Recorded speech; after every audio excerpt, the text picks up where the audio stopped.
सब सोनम जी के जिनके कार्यक्रम में आप आए उनको भाजपा ने ही प्रमोट किया और वो सांसद बने, सब इतने बड़े नेता बने। परंतु उन्होंने अभी कुछ दिन पहले बयान दिया था कि जब भी चाइना या कोई भी अटैक करता है, पाकिस्तान या चाइना, तो हम लोग आगे आकर के देश की सीमा की सुरक्षा करते हैं, हम अपनी जान कुर्बान करते हैं और हम ही यहाँ परेशान हैं, अब हम साथ नहीं देंगे।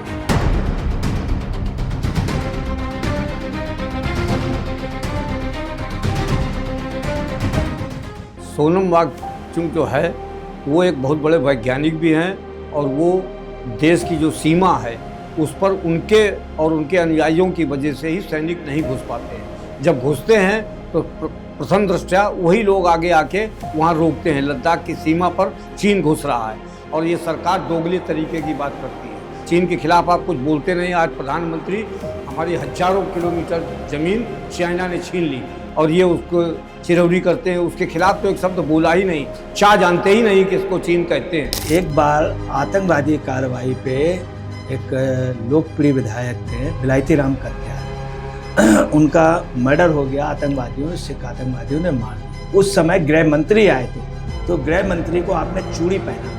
बिल्कुल पहना जी। बिलायती राम कत्याल से मेरा 36 का आंकड़ा था। एक ही विधानसभा थी हम लोगों की, तो हमारा 36 का आंकड़ा था। हमेशा लड़ाई, हर बात पर लड़ाई मेरी होती थी, मगर वो लड़ाई सब राजनीतिक है। ऐसा था कि उस समय मैं मंत्री था और मैं परेड चौराहे से जा रहा था और उस समय राम जी के ये बाबरी मस्जिद का आंदोलन अपने चरम पर था। एक बुढ़िया को, नीरज चतुर्वेदी वहाँ के विधायक थे उसी विधानसभा के, जुलूस जा रहा था। एक मुस्लिम महिला वहाँ से जा रही थी, वो किसी गाड़ी के आगे आ गई होगी, तो उन्होंने उस बुढ़िया को बहुत मारा पीटा। ये लोग इतने काचू थे कि राम जी का स्टिकर पेट्रोल डाल डाल के अपनी गाड़ियों से हटा रहे थे। पुलिस ने खदेड़ा।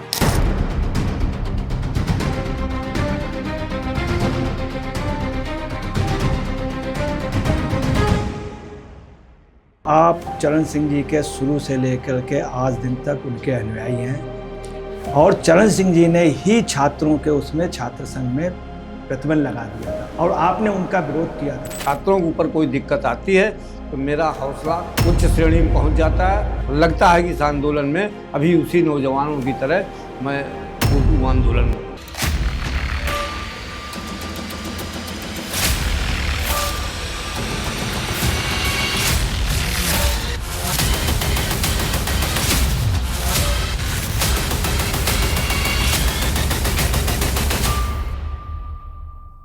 दोस्तों नमस्कार, मैं अजय पत्रकार।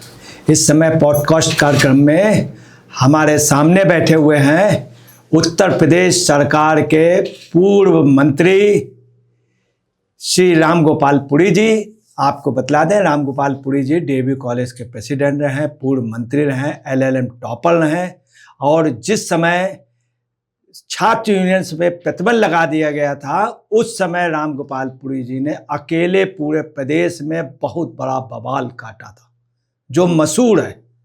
और यही नहीं, इमरजेंसी के दौरान बड़े डकैत माधो सिंह और मोहर सिंह पे 1 लाख रुपए इनाम था, 50,000 रुपए इनाम था और राम गोपाल पुरी पर 1 लाख रुपए इनाम दिया था।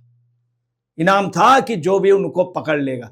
पूरी गतिविधियां चलाते रहे, लोग आंदोलन करते रहे इंदिरा गांधी के खिलाफ और जेलें भर दी लोगों ने।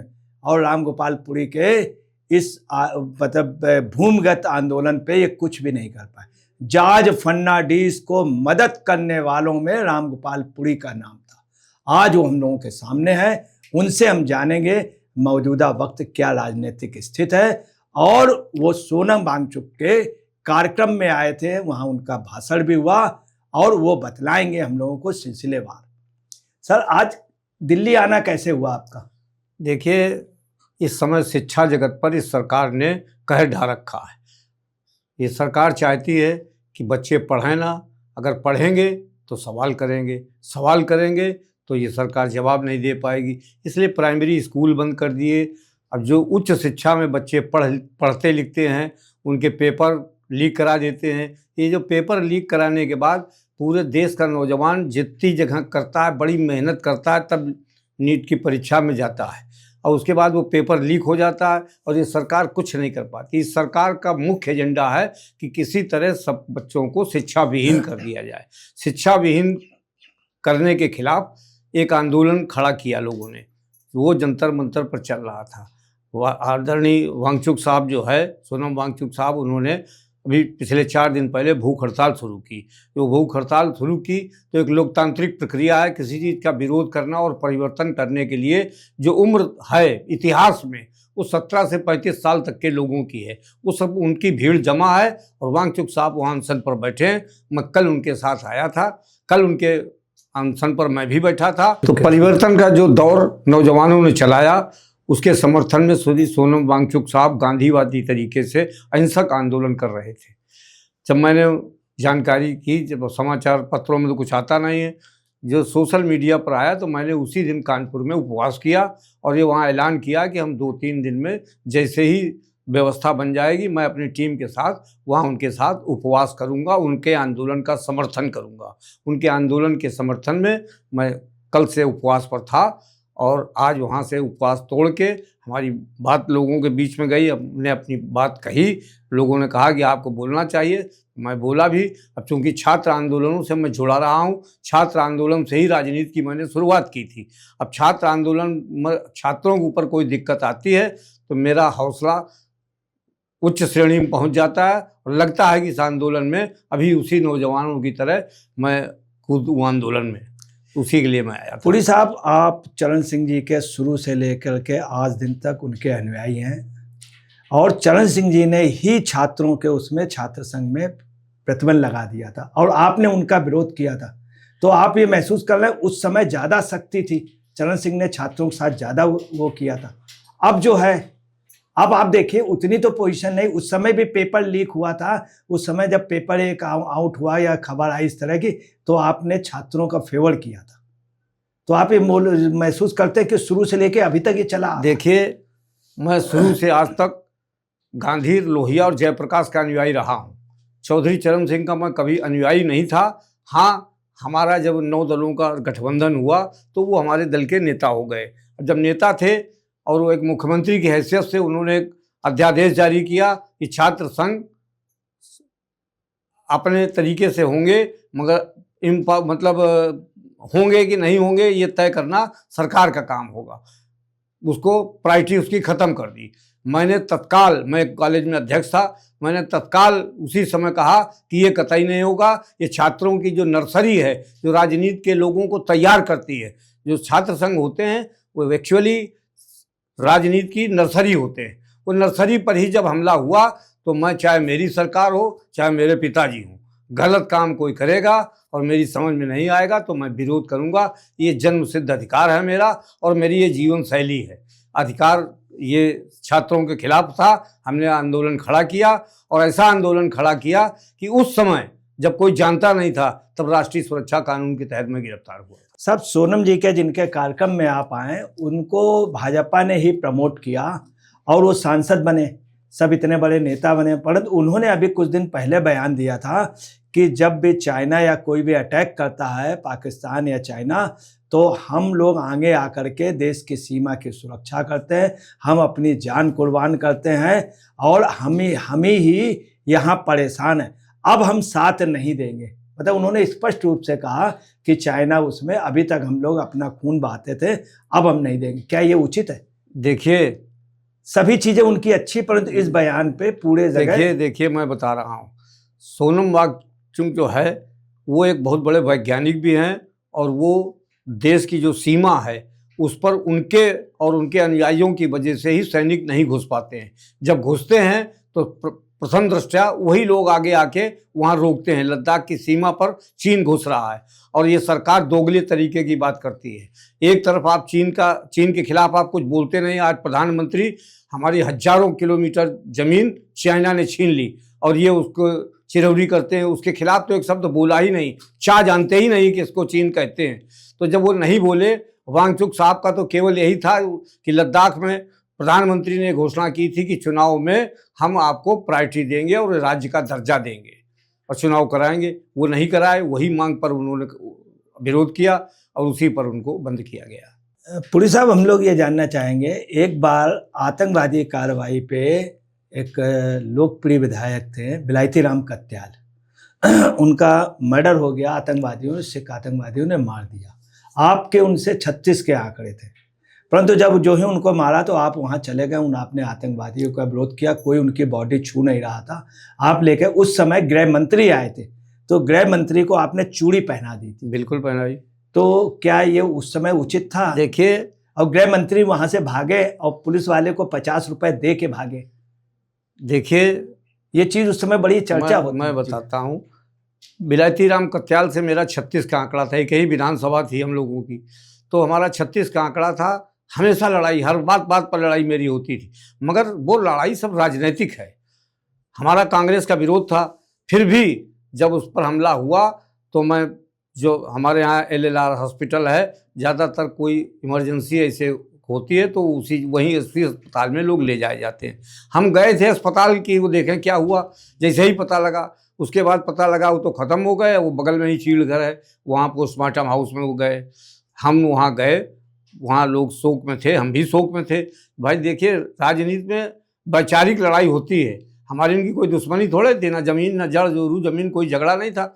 और उसी बीच में हमारे जो प्रदेश के गृह मंत्री थे वहाँ आए, तो मुझे लगा कि वो जो जिसने मारा था वो आतंकवादी, वो भाग गया, और पुलिस वाले को 50 रुपया, ये पूरे अखबार वालों ने छापा कि 50 रुपया भी न्यूज लगाई थी उस समय, 50 रुपया दे के वो भाग गया। तो मुझे ये गुस्सा लगी कि वो आतंकवादी 50 रुपये लेके भाग रहा है और आपकी पुलिस ऐसे आदमी को छोड़ दे रही है, तो फिर आप चूड़ी पहनी, आप गृह मंत्री के लायक नहीं है। वहाँ उसी बीच में भगदड़ कट गई। जब हमने उनका नारेबाजी की, हमारे साथ भीड़ भी आ गई। जब भीड़ आ गई तो नारेबाजी हुई, मुख्यमंत्री मुर्दाबाद, गृह मंत्री मुर्दाबाद। जब छोड़ दिया तो ये बात अच्छी नहीं लगी मुझे, इसलिए मैंने उनका विरोध किया था। मैंने बिलायती राम कत्याल का विरोध नहीं किया, उस व्यवस्था का विरोध किया जो गृह मंत्री थे। गृह मंत्री, एक आतंकवादी पकड़ा जाए और उसके बाद वो 50 रुपये दे के छूट गया। उस समय 50 रुपये माने रखते थे, तो इसलिए विरोध किया था। अब विरोध तो हम करते ही रहते हैं, जो गलत मुझे दिखाएगा मैं करूँगा। पुरी साहब, आप जब मंत्री थे प्रदेश सरकार में, तो उस समय आप जब परेड से मुलगन चौराहे तक गए कानपुर के दंगे में, तो आपकी गाड़ियों पे बहुत गोली बम चले थे, सारे जो उसके वो दरवाजे थे चारों जाकर के गिर गए, परंतु आपने तब भी FIR नहीं कराई दंगाइयों के खिलाफ। देखिए, कोई बयान क्यों नहीं दिया था? देखिए, जबकि इतना भयंकर कांड हुआ था। ऐसा था कि उस समय मैं मंत्री था और मैं परेड चौराहे से जा रहा था, और उस समय राम जी के ये बाबरी मस्जिद का आंदोलन अपने चरम पर था। एक बुढ़िया को, नीरज चतुर्वेदी वहाँ के विधायक थे, उसी विधानसभा के, जुलूस जा रहा था। एक मुस्लिम महिला वहाँ से जा रही थी, वो किसी गाड़ी के आगे आ गई होगी, तो उन्होंने उस बुढ़िया को बहुत मारा पीटा। जब मारा पीटा, और मैं वहीं था, मैं सरकार का मंत्री था तो वहीं था, वहाँ ADM सिटी थे मिश्रा जी। मैंने उनसे कहा कि तो ADM सिटी है कि चपरासी है, परासी, चल भगा उनको यहाँ से, उसकी बचत करो। जो आदमी, अरे उनका आंदोलन है, वो तो हमने नहीं कहा कि जलूस रोक दो, जलूस उठाओ। ये लोग इतने कांचू थे कि राम जी का स्टिकर पेट्रोल डाल डाल के अपनी गाड़ियों से हटा रहे थे जब पुलिस ने खदेड़ा। अब उसी बीच में लोगों ने समझा, मैं, वो तस्नीम अशरफ चुनाव लड़ रही थी, मैं उनको लेके जा रहा, उन्हीं के घर जा रहा था, मैं पार्टी का कुछ काम था, उसी लेके जा रहा था। तो लोगों ने एक गुम्मा मारा, तो हमारे यहाँ जो झंडा था वो वर्टिकल हो गया, वो यूँ हो गया। तो लोगों ने समझा ये BJP के हैं, तो BJP के वजह से मुस्लिम से मेरे ऊपर हमला कर दिया। हमारे 94 टाँके लगे, दोनों हाथ टूट गए। तो ये तो फिर हुआ। तो ऐसी स्थिति में मैंने थाना मूलगंज में ही गाड़ी हमारे सिक्योरिटी ने रोकी। आपके इतनी भयंकर चोट लगी थी, इतने गार्ड वो होते हैं, पूरी गाड़ी उड़ गई थी बमों से, तो आपको उसमें FIR और बड़ा वो करना चाहिए। ऐसा है कि FIR जो सिक्योरिटी थी उसकी तरफ से हुई। हम तो घायल थे, हमारे इतना खून बह गया कि वो पूरी गाड़ी में लबालब खून चल रहा था। 49 टाँके जिसके लगेंगे उसके क्या स्थिति होगी, तो उसमें हमारी क्या दिक्कत थी, वो तो सिक्योरिटी ने उसमें कराई थी। पुरी साहब, आप लोहिया जी के साथ रहे, लोहिया जी के पक्के अनुयायी थे, अभी भी इमरजेंसी में भी लगे, आप मुलायम सिंह के साथ रहे, तो आप ये देख रहे हैं जो उस समय आंदोलन का था, आप लोग आंदोलन से आए, और अब अखिलेश जी का ज़माना है, तो जो आप लोगों ने मेहनत की थी वो चीज़ अब क्यों नहीं है? देखिए, ऐसा है कि समय के साथ काल चक्र है। उस समय आंदोलन वाले जो लोग निकलते थे वो प्रखर नेता होते थे, मगर अखिलेश जी ने कोई बड़ा आंदोलन नहीं किया। अब देखिए, हमने आपसे बताया कि वो जमीन के नेता थे, हम जिनके साथ जुड़े थे, उन्होंने एक नारा लगाया था कि हम नेता हैं किसान और मजदूरों के। तो तब ये गली और पुल और विकास का मॉडल ये हो गया। पहले विकास का मॉडल था जल जंगल जमीन, शिक्षा, स्वास्थ्य, ये एजेंडा होता था सरकार का। अब आज की तारीख में एजेंडा विकास है। मंदिरों का विकास करेंगे, सड़क बनाएंगे, ओवरब्रिज बनाएंगे, जिसमें आमदनी का जरिया हो और जिसमें खर्चे के लिए स्कूलों से मास्टर हटा दें। ये उस समय नहीं था। उस समय स्कूल तमाम सोसाइटीज़ के लोग भी बनाते थे कि बच्चे पढ़ें। जब देश में शिक्षा हो, जब देश तभी तरक्की करेगा जब शिक्षा हो गई। आज की तारीख में उस तरफ किसी का ध्यान नहीं। स्कूल खोल के आमदनी कैसे की जाए इस पर है, तो नेता को ही क्यों कहा जाए। माननीय राष्ट्रीय अध्यक्ष जी वैज्ञानिक तरीके से काम करते हैं और आज भी कर रहे हैं। उन्होंने जो बना दिया उसकी नकल नहीं कर पाए, इसके केवल नाम बदलने का काम भारतीय जनता पार्टी की सरकार कर रही। वो एक ऐसे मुख्यमंत्री हैं, हमारे मुख्यमंत्री जो आज की तारीख में है योगी आदित्यनाथ, उनकी शिक्षा में जमीन आसमान का अंतर है। वो पढ़े लिखे तक नहीं है। ऐसी भाषा बोलते हैं जो किसी राजनीतिक आदमी को बोलनी ही नहीं चाहिए। हम निपट लेंगे, हम टांग तोड़वा देंगे, हम गोली मरवा देंगे। जितने कितने 327 आदमी के एनकाउंटर हो चुके, 734 आदमी के एनकाउंटर करा दिए। न्याय व्यवस्था का काम जुडिशरी का है, उसको करना चाहिए। बहुत बड़ा कोई बदमाश है, वो एनकाउंटर एक विषय अलग होता है। पुरी साहब, जिस तरह से मुलायम सिंह के समय या लोहिया जी के समय आप लोग तुरंत सड़कों में उनको देख करके जनता निकल पड़ती थी, आंदोलन हो जाते थे किसी बात पे, आज वो बात अखिलेश में नहीं है। तो अखिलेश को जो विरासत में मिला उसको क्या ये आगे बढ़ा पाए या अभी संभाल रहे हैं? देखिए, आज की तारीख में अगर आप यूँ देखें कि जब जनतंत्र में भीड़ नापी जाती है, आज हम विरोधी दल में हैं। आप हमारे कार्यालय चले जाइए, हर वक्त आपको 10-5 हज़ार आदमी वहाँ मिलेगा, उनसे मिलने के लिए लाइन लगाता है। हमारे लोगों में नाराज़गी भी यही है कि वो मिल नहीं पाते हैं। तो दूसरे दलों में क्यों नहीं है? दूसरे दलों में आप चले जाइए, वहीं पास वहीं भारतीय जनता पार्टी कार्यालय, कांग्रेस का है, वहीं बीएसपी का है, वहाँ कोई आदमी नहीं मिलेगा। भाजपा के कार्यालय में भीड़ तभी दिखेगी जब कोई मीटिंग होगी। हमारे यहाँ तो हर रोज़ भीड़ होती है। क्यों भीड़ होती है? अगर उनमें कोई आकर्षण नहीं है तो भीड़ क्यों है वहाँ? अच्छा, जो अभी विधानसभा चुनाव यूपी में होने जा रहे हैं, इसमें सपा अगर अकेले लड़ती है तो बहुत ज़्यादा फायदे में रहेगी, या कांग्रेस को या और तमाम जो दल हैं सबको, बसपा को, कांग्रेस को और चंद्रशेखर के दल को, सभी को अगर सीटें देंगे वो ज़्यादा अच्छा होगा? देखिए, हमारा इंडिया गठबंधन है, जो अलायंस है वो इंडिया है। तो इंडिया के जितने घटक दल हैं वो सब मिलके आपस में तय करेंगे। ये विषय हमारा नहीं है, ये विषय राष्ट्रीय अध्यक्ष का है। और हमारी पॉलिसी ये है कि हम सबको शिक्षा, सबको काम, हमारी पॉलिसी है। हम इस पॉलिसी के साथ और पीडीए अगर सपा लड़ेगी तो सपा को लगभग 150 सीटें लोगों को देनी पड़ेगी, कांग्रेस को, चंद्रशेखर के उनको, बसपा को, सबको।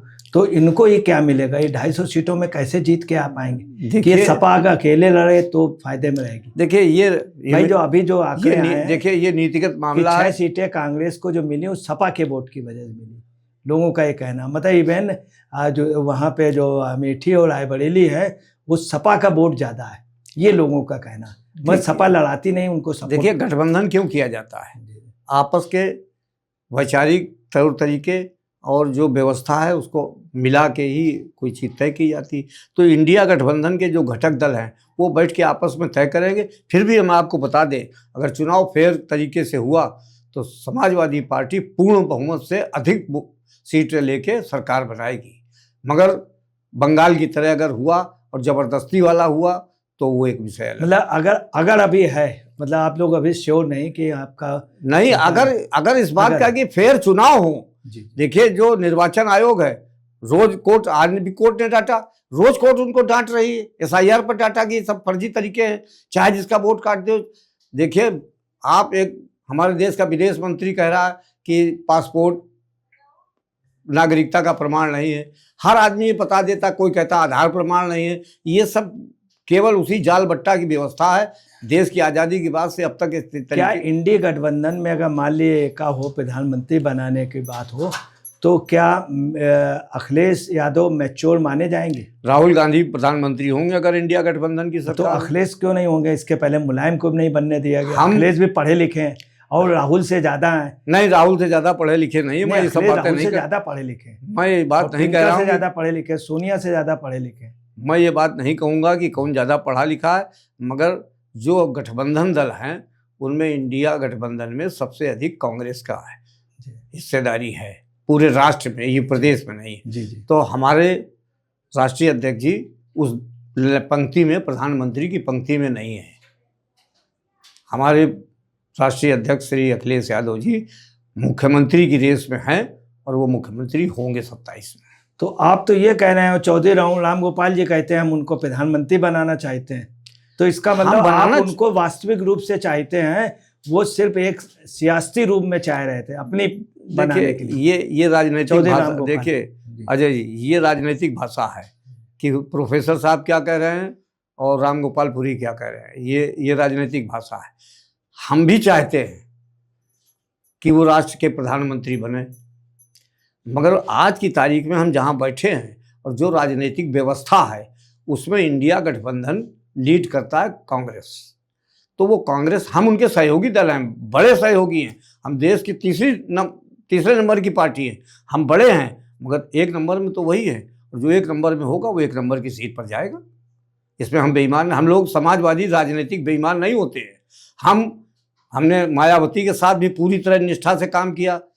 मायावती के लोगों ने हमको वोट नहीं किया, हमने पीडीए बनाया। मगर सर ये बताइए, आपने सबके साथ किया मगर कोई आपको मानने को तैयार नहीं। बसपा ने क्या किया, समझौता किया और सीट लड़ी।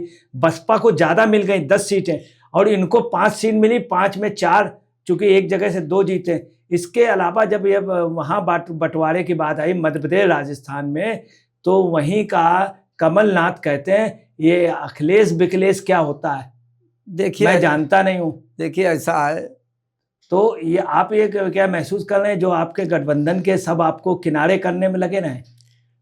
देखिए जिसके साथ जनता है, युवा है, उसको किनारे नेता नहीं कर पाएगा कोई। तो आपको क्यों नहीं बना? ये कमलनाथ जिनकी आप बात कर रहे हैं वो मध्य प्रदेश में क्या कर रहे हैं? अगर हमारे अखिलेश की ताकत नहीं थी, हम तो आज भी कहते हैं हम यूपी की पार्टी हैं मुख्यतः। वो कमलनाथ जो कह रहे थे अखिलेश क्या होते हैं, हमारी वहाँ सीटें थी। इसके पहले भी कमलनाथ जब थे तब पहले आप जीतते हैं, राजस्थान में 7 सीटें थी, 7 सीटें वहाँ थी। तो जब हम वहाँ हैसियत तक, अगर हम इंडिया गठबंधन के सहयोगी दल हैं तो हम भी तो अपनी बात करेंगे। वो हमसे मांग रहे हैं, हमारा हक नहीं है वहाँ मांगने का, हम अपना वो क्लेम कर रहे हैं जहाँ हम थे वहाँ। तो कमलनाथ की जो हैसियत हो पता लग गई इनको। अच्छा, यही महाराष्ट्र में हुआ, महाराज जब विधानसभा सीट हुई तो कांग्रेस ने सपा को सीटें नहीं देने के लिए मना किया, जबकि सपा का विधायक महाराष्ट्र से भी जीतता था, राजस्थान से भी जीतता था, कर्नाटक से भी जीतता था एक, और साथ में दिल्ली में भी जीतता था। देखिए हमने आपसे बताया कि देश की जनता पढ़े लिखे लोगों को और जिनका वर्क रिजल्ट बढ़िया रहा उनको चुनती है। यही हाल जितनी स्टेट्स में हुआ है, वो हमारे समाजवादी पार्टी की रीति नीति और काम की शैली को ही लोग प्राथमिकता देते हैं। आज नहीं तो कल नहीं तो साल 2 बरस बाद हमारी पार्टी देश की सबसे बड़ी पार्टी होगी। मतलब कुछ दिनों बाद। अब हमने बताया कि अभी नहीं, 2027 के बाद फिर कांग्रेस क्या सेकंड नंबर पे होगी? अब ये तो जनता तय करेगी, हम थोड़े तय करेंगे। हमारा मुख्य लक्ष्य भारतीय जनता पार्टी को बाहर करना है। जब भारतीय जनता पार्टी को हम लोग सड़क पर ला देंगे, अंदर कर देंगे, उसके बाद फिर हमारी लड़ाई आगे की होगी। पुरी साहब, आप ये मानते हैं कि पहले इंदिरा गांधी, लोहिया जी, जयप्रकाश नारायण जी, अटल बिहारी वाजपेयी, चरण सिंह, राजनारायण एक से एक बोल्ड लीडर थे। अब हकीकत ये है विपक्ष इसलिए कमजोर है कि राहुल गांधी कुछ कमजोर पड़ते हैं। देखिए कमांडर अच्छा है, फौज है ही नहीं। फौज है, फौज कहीं नहीं है। एक मिनट में आपको 2014 में मोदी की रैली का अगर किसी ने मुकाबला किया था तो सिर्फ मुलायम सिंह ने, और सोनिया गांधी और राहुल गांधी ने, प्रियंका ने मुलायम सिंह से समझौता नहीं किया। सिर्फ मोदी का मुकाबला देखिए मुलायम सिंह ने किया। देखिए एक बात बता दें, उत्तर प्रदेश में मुलायम सिंह, बिहार में लालू प्रसाद यादव। हम लोग लड़ैया कौम है, समाजवादी के मतलब लड़ैया कौम। कांग्रेस के लोगों ने 50 साल सत्ता में रहे हैं, तो इनके सब नेता आलसी हैं, सत्ता भोगी हैं, ये धूप में नहीं रह सकते हैं, खेत खलिहान में नहीं रह सकते हैं, तो इसलिए आउट हो जाते हैं, कई राज्यों में हार जाते हैं, इसलिए हार जाते हैं। हमारी बढ़त इसलिए होती है कि हम हर सीजन में हर समय जनता के लिए उपलब्ध रहते हैं, उनके लिए सड़क पर उतरते हैं। हो या ना हो वो परिणाम मेरे हाथ में नहीं, मगर हम आज भी सब जगह लड़ते हैं, उनमें लड़ाई की कोई मादा नहीं। उनके जितने थे, राहुल गांधी लड़ाई लड़ रहे हैं, राहुल गांधी ने पदयात्रा की, प्रभावी थी और लोगों के हृदय में जगह की, उसकी वजह से उनकी सीटें बढ़ी। मगर कांग्रेस के किसी दूसरे नेता ने जो बोला करते हैं कमलनाथ और फलाना नाथ, ये सब सत्ता भोगी, इन्होंने अपने घर भर लिए, इसलिए जनता सब समझ चुकी है। जनता अब देखिए AI का ज़माना है, हर चीज़ की असलियत हर एक को मालूम हो जाती है, हर हाथ में मोबाइल है, वो सब पता लगा लेता है किसकी क्या औकात है। अब आज की तारीख में मध्य प्रदेश में, बिहार में कांग्रेस कहाँ जा रही है? हम कांग्रेस का विरोध नहीं कर रहे हैं, करेक्ट, मगर हमने आपसे बताया कमांडर बढ़िया है, कमांडर बढ़िया है, फौजें बेकार हैं, सीज फायर किए बैठी हैं, तो कहाँ लड़ेगा आदमी?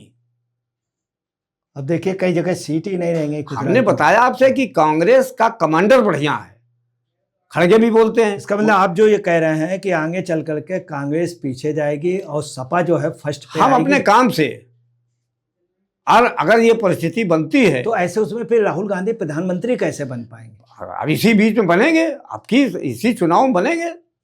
कितने दिन के लिए? कितने दिन के लिए? परमानेंट रहेंगे। तो उसमें मंत्री आपके ज्यादा होंगे, चूंकि आपके सांसद ये देखिए, ये गठबंधन का काम नहीं, है। दोनों में उम्र में, दोनों में योग ये अखिलेश ज्यादा है कि राहुल? भाई अखिलेश, राहुल की उम्र ज्यादा है। अखिलेश, देखिए अखिलेश मुख्यमंत्री रहे, राहुल तो जिंदगी मुख्यमंत्री रहे नहीं। देखिए अखिलेश कभी हारे नहीं जिंदगी में, अखिलेश के पिताजी भी नहीं हारे, मगर राहुल गांधी हारे और राहुल गांधी के पिताजी भी हारे चुनाव। और यही नहीं, संजय गांधी भी हारे, उनकी माता जी भी हारी, इंदिरा गांधी भी हारी, देखिए, और नेहरू जी भी हारे।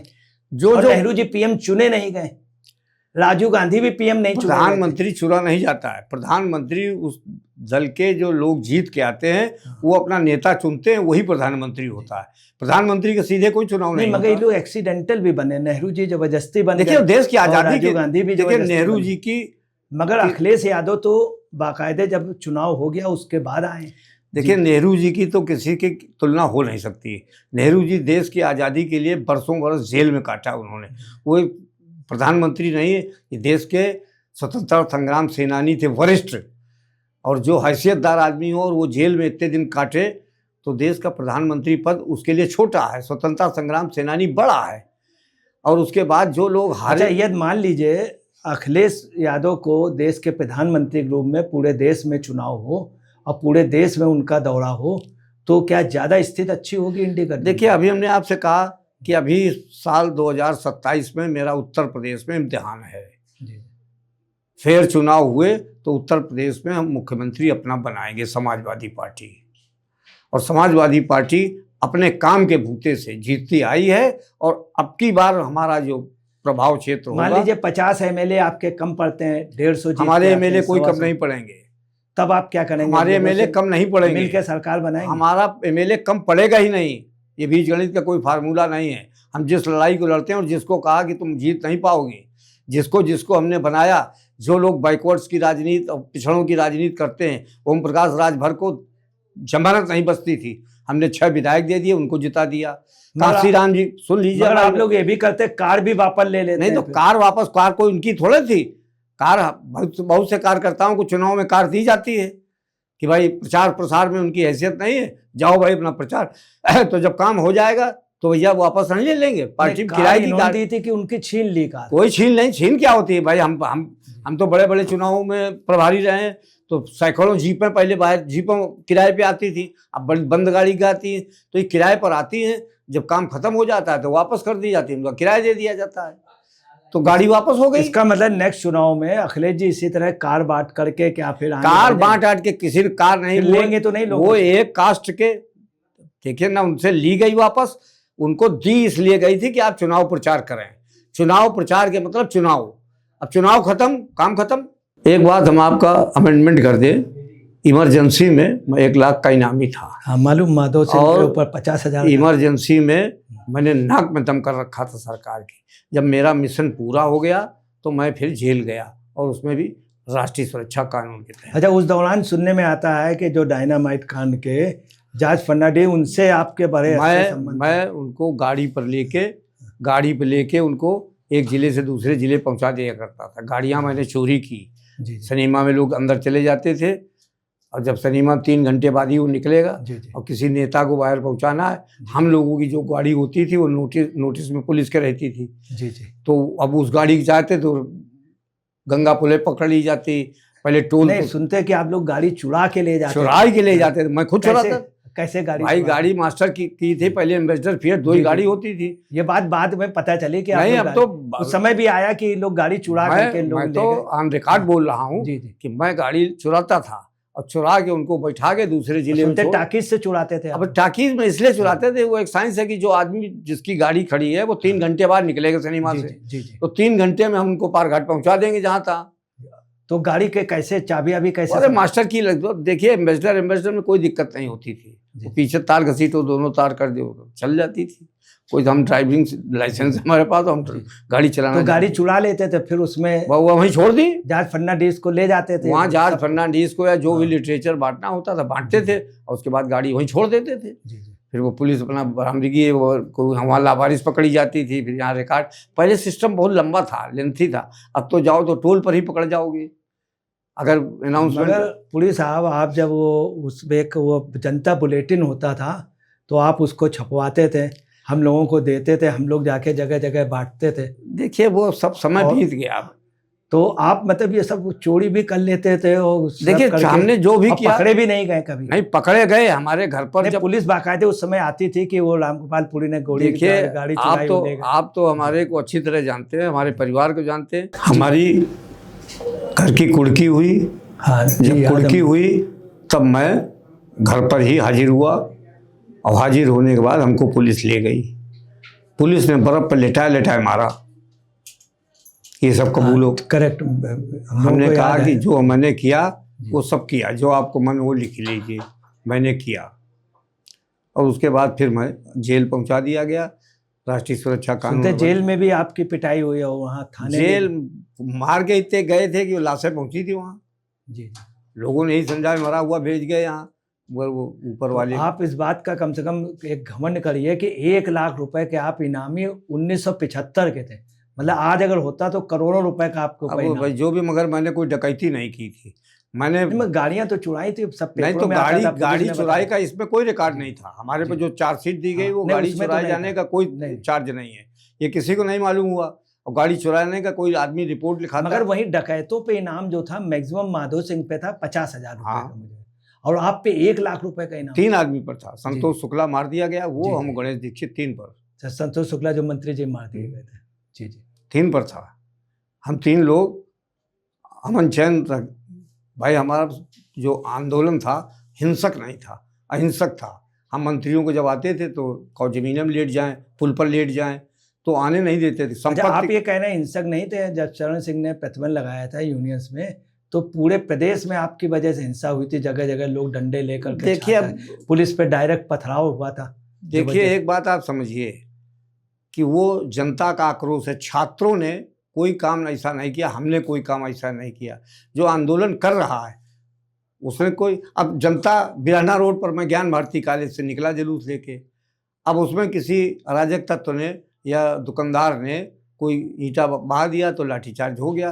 अब लाठीचार्ज तो केवल उस समय कांग्रेस का ये था कि तनाव इतना पैदा कर दो, इतना मारो पीटो। भाई जब हम ही को मारा गया, बर्फ पे लिटा के मारा गया, केवल इसलिए कि एक आतंक पैदा हो। मगर मेरी माँ ने कहा था, तिलक लगा के भेजा था, कोई माँ ऐसा नहीं पैदा करेगी लाल अपना कि जो बर्फ के मार खाने के बाद भी माफ़ी न मांगे। हमने उसने कहा था तिलक लगा के माफ़ी मत मांगना, क्योंकि राष्ट्रीय सुरक्षा कानून तब मेरे ऊपर तीसरी बार लगा था। लोग तब जानते नहीं थे कि राष्ट्रीय सुरक्षा कानून होता क्या चीज़ है। वांगचुक साहब पर ही 1 बार लगा है, मेरे ऊपर 3 बार लगा। तो एक प्रवृत्ति है कि हमको जो चीज़ पसंद नहीं आई, जो जनहित में नहीं है, हम विरोध करते आए हैं और हम विरोध करते रहेंगे जब तक मेरी सांस में सांस है। मैं 76 साल का हो रहा हूँ और 76 साल में मैंने कल उपवास भी किया। हमारे भी शुगर भी है, तमाम बीमारी हैं, मगर हमारे तमाम साथियों ने हमारी फेसबुक पर लिखा भी कि आपको ये मत करो, जाओ आओ अलग बात है, मगर उपवास खराब चीज़ नहीं है। अगर वांगचुक साहब कर सकते हैं तो राम गोपालपुरी भी कर सकते हैं। वो इतने दिन से कर रहे हैं, हमने एक ही दिन का किया, क्योंकि हमें इस आंदोलन को और आगे ले जाना है, आगे ले जाना है। अगर हम उपवास में बैठ गए तो हम केंद्रित हो जाएंगे। इसलिए मैंने कहा और इजाज़त ली कि हमने कहा कि हम दूसरे जिलों में इसको फैलाना चाहते हैं। अच्छा, आपको जब लोकसभा की टिकट दी गई तो आपने मनोहर लाल जी के लिए कह दिया, ये क्यों कहा? देखिए, मनोहर लाल जी भी हमारे साथ जेल में बंद थे, और जो उस समय की शायद आप इसलिए कि कहीं चुनाव आपका मतलब पर्चा कैंसिल ना हो जाए, चूंकि आपके ऊपर इन लोगों ने ऐसे मुकदमे दायर किए। नहीं, मुकदमों की कोई बात नहीं थी। एक्चुअल फैक्ट ये था कि एज लिमिट का झगड़ा था। एज लिमिट में 2-4 दिन के वजह से, और उतनी जल्दी हम लोग जेल से तब छूटे थे जब अनाउंसमेंट हो गया और पर्चा दाखिल होने लगे, तब हम जेल से छोड़े गए। तो जब जेल से छोड़े गए, ए फार्म बी फार्म लाते, पर्चा फाइल करते, तब तक अगर कोई चीज़ दिक्कत तलब हो जाती तो पर्चा हमारा कैंसिल होता, तो कांग्रेस में आप जीत जाती। अच्छा, आप समाजवादी मजदूर सभा के अध्यक्ष भी हैं, प्रदेश के अध्यक्ष हैं, राष्ट्रीय थे, अब मैं राष्ट्रीय प्रभारी हूं। अब राष्ट्रीय प्रभारी हैं और राष्ट्रीय सचिव भी हैं। तो ये बताइए, आप शुरू से एक चीज़ का विरोध करते रहे कि टेम्पो चलेंगी पूरे प्रदेश में और आप रुकने नहीं देंगे, उसके लिए हर जगह आंदोलन कर रहे हैं। देखिए, और जबकि टेम्पो से व्यवस्था बहुत बिगड़ रही है ट्रांसपोर्ट की। 2.25 करोड़ लोग, 2.25 करोड़, 1,75,00,000 लोग इस व्यवसाय से जुड़े हुए हैं, चाहे ऑटो हो या टेम्पो हो। रोजगार तो आप दे नहीं पा रहे हैं, व्यवस्था केवल हम ही से परेशानी हो रही। जगह जगह मंदिर, चौराहे पर मंदिर, नाले पर मंदिर, चाहे जितनी गाड़ियां आप बेचते चले जा रहे हो, पार्किंग करने की जगह नहीं है। पूरा शहर नो पार्किंग जोन है, चाहे जहां आप खड़ी कर दे, फोटो खींच ले, चालान जाए। मगर तमाम एसपी ट्रैफिक ने एक बार उनकी सभा भी, जब उनकी मीटिंग हुई तो उन्होंने अपने सचिव से कहा कि हम ट्रांसपोर्ट इसलिए नहीं कंट्रोल कर पा रहे हैं कि पूरे प्रदेश में रामगोपाल पुरी की टेम्पो जो पूरे प्रदेश में अतिक्रमण करती हैं और साथ में परिवहन को डिस्टर्ब करती है। रजिस्टर्ड कौन करता है टेम्पो को? सरकार करती है जी। आप रजिस्टर्ड कर रहे हैं, हमने परमिट लिया है। परमिट किस बात के लिए लिया है? कि हम वाणिज्यिक वाहन ले रहे हैं। वाणिज्यिक वाहन क्यों ले रहे हैं? कि कहीं ना कहीं सवारी उतारेंगे, कहीं सवारी चढ़ाएंगे। इस बात की भी तो लड़ाई हमने हाई कोर्ट तक लड़ी कि हमको स्टैंड और स्टॉपेज दिए जाएं, हम वहीं खड़े होंगे। दिए भी गए तो वहाँ खड़ा करते हैं।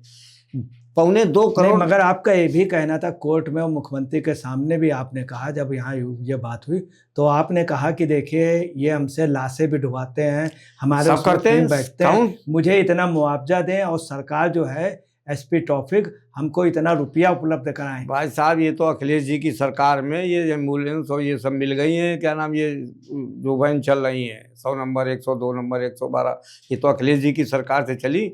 इसके पहले तो मुर्दा के मर जाए कोई लावारिस हो तो राम गोपालपुरी की यूनियन उठवाएगी, उसका कफन भी हम उड़ाएंगे, और पुलिस मुलजिमों को जेल ले जाना है थाने से तो वो हमारी बेकार करेंगे। तो पैसा मिलता था उसका? कोई 1 रुपया नहीं देते हैं। ये लाश का भी जो पैसा पुलिस पाती है वो खुद खा जाती है, वो लाश टेम्पो वाला उठाता था।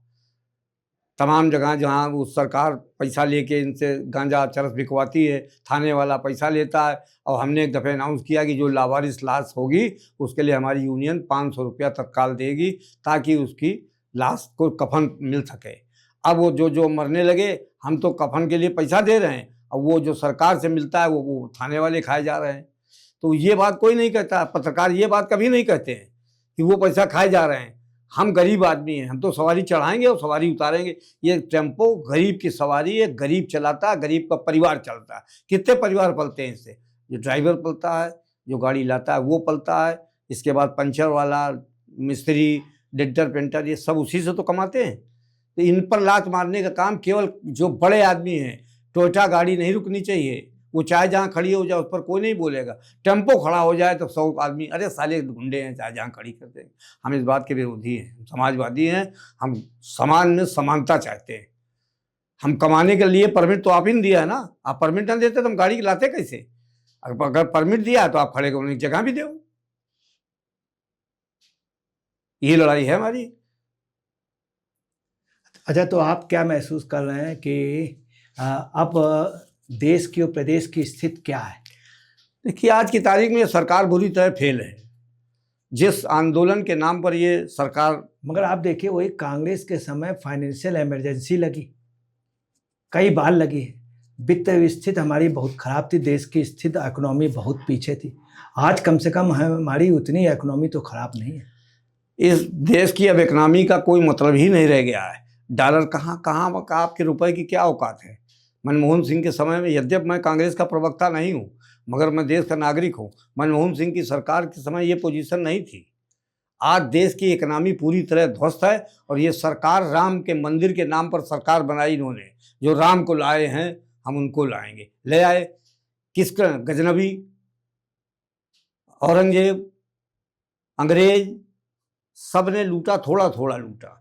इन्होंने तो लूट के हद कर दी। जिन्होंने भगवान को नहीं छोड़ा, जो राम को लाए थे वो रामे को निपटा दिया। पूरा का पूरा मंदिर लूट खाया, ईंट पुजवाने से आज तक लूट ही रहे हैं। साहब ये बताइए, आपने औरंगजेब का लिया, शिवपाल सिंह ने एक बात अप्रोच रूप से कहा और सपा के कई नेताओं ने अखिलेश को औरंगजेब कहा, और ये बात बाकायदे मंच में जब अखिलेश की उनकी लड़ाई हुई है तो ये अखिलेश ने खुद कहा कि अपने पिताजी से कि हमको औरंगजेब बताते हैं, और पेपर में छपवाया, इंग्लिश पेपर के टॉप। देखिए ऐसा तो अखिलेश जी को भी लोग औरंगजेब, ये अखिलेश जी बहुत सहृदयी हैं, बहुत समझदार हैं। शिवपाल सिंह यादव ने कहा ऐसा। शिवपाल सिंह यादव उसका जवाब देंगे, इसका जवाब हम नहीं दे सकते कि उन्होंने क्यों कहा, ये वो जाने। मगर जब परिवारों में, हमारे आपके घरों में भी झगड़े होते हैं तो रड़ियाव पुतियाव चलता है। मगर शिवपाल जी हमारे साथ हैं और उन्होंने कोई बयान दिया होगा, इसका जवाब तो वही देंगे। मगर हमारा राष्ट्रीय अध्यक्ष बहुत सहृदयी, बहुत शिक्षित और बहुत योजनाकार है। सब बातें हैं, परंतु आम काफ़ी लोग ये भी कहते हैं कि जो अपने पिताजी के नहीं हुए, मुलायम सिंह के नहीं हुए, मुलायम सिंह के लिए उनको पार्टी से बाहर कर दिया, चाचा को बाहर कर दिया। देखिए सब बेकार की बात है। बाप का नहीं हुआ वो प्रदेश का कैसे ये होगा? कैसे नहीं होगा? जो बाप का नहीं हुआ, वो एक हमारे यहाँ नाम आपने सुना होगा, वो जो खजांची, जी हाँ, उसको गोद ले रखा है। ऐसे 170 आदमियों को उन्होंने गोद लिया, जिनकी पढ़ाई लिखाई तक देते हैं। आप चले जाइए कन्नौज आसपास, हम 500 आदमी के नाम गिना देंगे जिनके बच्चों की फीस तक वो दे रहे हैं, उनके बाप की तरह उनकी भरण पोषण कर रहे हैं। खजांची तो एक उदाहरण हमने आपको बताया। तो उनके अच्छा ऐसा कोई नेता भारतीय जनता पार्टी में नहीं। और सबसे बड़ी एक बात बता दें, आप पूरे उत्तर प्रदेश और हिंदुस्तान के हर दफ्तर में पॉलिटिकल पार्टी के चले जाइएगा, हम विरोधी दल में, हम सरकार में नहीं हैं, मगर हमारे कार्यालय में हर समय 10,000 15,000 आदमी हर दिन आपको मिलेगा। क्यों? अगर किसी को अपेक्षा नहीं है, कोई उनको अच्छा नहीं मानना है तो भीड़ लगा क्यों रहा है वहाँ? वो किराए पर लाए जाते हैं। तो जिसके पास भीड़ होती लोग उसको नेता मानते हैं कि इसके पास, तो जो किसी चीज का प्रमाणित करने का तरीका है वो भीड़ होती है। मतलब इस हिसाब से इस बार जो प्रदेश में चुनाव होगा वो तो कांग्रेस वर्सेस सपा ही होगी। कांग्रेस वर्सेस सपा क्यों होगा? भाजपा वर्सेस आल होगा। नहीं, वो भाजपा वर्सेस सपा होगी। देखिए हम मुख्य विपक्षी दल हैं यहाँ और हम 1 नंबर के हैं यहाँ देश में, हम तीसरे नंबर के हैं। भाजपा वर्सेस कांग्रेस नहीं होगा, इंडिया गठबंधन से होगा। हम सब एक हैं। नहीं, इंडिया गठबंधन, मगर ऐसा लग रहा है सीटों के साथ बंटवारा ना हो पाए, ये सब अभी तक कहीं नहीं हो पाया, ना बंगाल में हुआ, ना बिहार में हुआ। देखिए बंगाल बिहार में हमारी कोई भूमिका खास नहीं थी, मगर यहाँ मेन है, तो आप इनसे क्यों करेंगे? नहीं, क्यों ना करें, ये तो इंडिया। देखिए हमने आपसे बताया, हम अपने स्तर की बात का हमारे से सवाल आप करें, ये मेरे स्तर का मामला नहीं है। ये अच्छा, अगर मान लीजिए नहीं होता तो सपा अपने दम पे यहाँ पे जीत के आ जाएगी? आ सकती है, आ सकती है। हाँ, अब ये इंडिया का नहीं कहा जाता। हाँ? निश्चित नहीं, सरकार तो अखिलेश यादव ही बनाएंगे और पूर्ण बहुमत से बनाएंगे। क्या ऐसा लगता है आपको? ऐसा लगता नहीं, ऐसा है। बंगाल जैसे जहां भाजपा नहीं थी वहां जीत के आ गई, बिहार में नहीं थी, उड़ीसा में नहीं थी, तो कैसे आ जाएगी? वहां राम मंदिर था क्या? नहीं, राम मंदिर का बिहार में भी नारा चला। नहीं, नारा चलना अलग बात है। अयोध्या में, हाँ करेक्ट, आप बिल्कुल सही कह रहे हैं। जब ममता बनर्जी का जिस दिन मतदान हुआ है उसके एक दिन पहले, और उस दिन भवानीपुर में ममता बनर्जी नहीं, वहां जितने लोग उनसे नमस्ते करते थे यही कहते थे, दीदी जय श्री राम। ये खुद ममता बनर्जी तो इसमें जय श्री राम में कोई बुराई नहीं है। स्पष्ट दिख रहा था कि वो लोग, देखिए ये पूरा देश समझ रहा है। रोज गोदी मीडिया है, गोदी मीडिया शब्द मतलब जो सरकार की भोपू है, वो भी ये कह रही है, सुप्रीम कोर्ट का जज कह रहा है, हाई कोर्ट का जज कह रहे हैं कि वहाँ तिकड़मताल ये SIR में बेईमानी हुई है। जब बेईमानी पर कोई उतर आए तो सैया कोतवाल हैं, पुलिस उनकी, निर्वाचन आयोग उनका, मीडिया उनकी, और सुप्रीम कोर्ट और हाई कोर्ट सब उनकी जेब में है। जो जज नहीं मानेगा उसके साथ कोई छेड़छाड़ का मुकदमा लगा देंगे, उनके परिवार को लगा देंगे, वो भी बेचारा। तमाम गोधरा कांड और इतने कांड हुए, उसकी जांचों का आज तक पता नहीं लगा। तो सब लोग प्रभावी हैं। बंगाल के चुनाव दूसरी बात थी, उत्तर प्रदेश के चुनाव में समाजवादी संघर्ष के लिए तैयार हैं, और अगर किसी ने गड़बड़ी की तो फिर क्षम के इंतजाम भी तगड़ा है। इंतजाम क्या, सड़कों पे मुकाबला करेंगे? मुकाबला नहीं करेंगे तो कैसे छोड़ देंगे, बूथ बूथ पर मुकाबला होगा। अच्छा साहब, ठीक है, जब आप 2017 में यही हुआ कि ये था कि मुलायम सिंह की उसमें अखिलेश ने कहा था कि सब लोग तैयार है, और लाठी में, मतलब सपाहियों ने कहा लाठी में तेल पिला लो, लोग लाठी लेकर के, और जब परिणाम आने लगे तो भाग गए लोग। देखिए, ये लोग, मैं बहुत चुनाव में प्रभारी रहा हूँ। मनोहर लाल का भी इलेक्शन इंचार्ज मैं ही था। हाँ, मनोहर लाल जी के आप ये सारी चीज़ें जो होती हैं, ये तो डीएम जो रिटर्निंग अफसर होता है उसके रुख से पता लग जाता है। हमारा परिणाम अभी पूरी तरह आया नहीं, जिसका आ भी गया उसको सारे प्रमाण पत्र नहीं देंगे, इनको दे देंगे, कहीं फिर से गिनती, कहीं गिनती का कोई नियम नहीं। अब क्या करोगे? तो लाठी में तेल ये एक मुहावरा है। जैसे उन्होंने कहा कि हमने 2 लाख को नौकरी देंगे। एक बार देवीलाल जी आए थे तो देवीलाल जी के उसमें प्रतिबंध लगा दिया गया था, तो आपने उस समय कहा था सब लोग लाठी लेकर के आओ, लाठी लेकर के लोग आए भी। तो लाठी लेके जब पुलिस ने कहा हम आपकी सुरक्षा नहीं कर सकते हैं, तो जो भाजपाई इस तरीके का विरोध करने के लिए थे उनके साथ क्या इंतजाम होगा? भाई मेरे पास राइफल बंदूक तो है नहीं, और ना हम लेके शस्त्र का कोई प्रदर्शन कर सकते हैं, और ना किसी सार्वजनिक व्यवस्था में कोई दखल डाल सकते हैं। तो लाठी तो एक मुहावरा है कि हम लाठी के साथ तैयार हैं। पूरे देश में संतिया कांड बहुत मशहूर है, बहुत मशहूर है, पत्रकारिता में भी पढ़ाया जाता है, चर्चा रहती। आप और श्याम मिश्रा विधायक, तो क्या हुआ था जिसमें पुलिस मारी जाने लगी थी? देखिए, ऐसा है कि लोग कहने लगे आगे मत जाना, पुलिस एक संतिया नाम की लड़की थी, उसको थाना कलेक्टरगंज में पकड़ लिया गया। मैं छात्र नेता तब, छोटा था, उम्र हमारी बहुत कम थी, और श्याम मिश्रा बड़े नेताओं में थे, सोशलिस्ट लीडर वो भी थे। हम लोगों घर भी आपस में पास में था। तो बहुत से लोगों ने कहा कि वो ज़बरदस्ती एक औरत को बंद किए, ये रूमर फैल गई पूरे क्षेत्र में। तो ये हुआ, उस क्षेत्र के जो जितने समाजवादी नेता थे ज़्यादातर उसी मोहल्ले में धनकुट्टी के आसपास सब रहते थे, तो सब ने मिल के वहाँ विरोध शुरू कर दिया, और वहाँ पूरी तौर पर तैयार हो गया। जनता ने कहा उसको छोड़ो, और पुलिस ने चला दी गोली। तो कांड, इसी को कांड कहते हैं। जब पुलिस ने जनता पर गोली चला दी, जो छत पर छज्जे से झांक रहा है उस पर भी गोली चला रहे हो, तो फिर मामला सड़कों पर आ गया। औरत छोड़ी गई, मगर तमाम लोग उसमें मारे गए। मगर पुलिस भी बहुत पीटी गई, सुनते पुलिस पूरे तो प्रदेश में। पुलिस के अलावा इस विकल्प क्या था? अगर पुलिस पर ईंटा न चलाया जाता, पुलिस ठीक है, ये तो रहा। इसके बाद क्या हुआ? माया त्यागी का पश्चिमी उत्तर प्रदेश में हुआ। चरण सिंह उस समय सांसद थे, तब आप लोगों ने पूरे प्रदेश में यही किया, देखिए मारा मारी। महिलाओं पर अत्याचार होगा नहीं, पुलिस को क्यों पीटा गया? भाई, पुलिस हमारी सुरक्षा की गारंटी देती है, और जब वही उसकी भक्षक बन जाए तो फिर उसका तरीका क्या है? भाई उस समय सुनते हैं यहाँ तक था, आगे मत जाना, चौराहे पे पुलिस पीटी जा रही। देखिए, ये मतलब एक डायलॉग हो गया। ये डायलॉग नहीं था। जनता का आक्रोश जब होता है तो आक्रोश किस पर निपटता है? एक प्रकार से ये हिंसा कराना, हिंसा नहीं है, ये हिंसा नहीं है, प्रतिरोध है, से भी ज्यादा प्रतिरोध है, हिंसा नहीं है। ये अपनी रक्षा करना हिंसा नहीं है।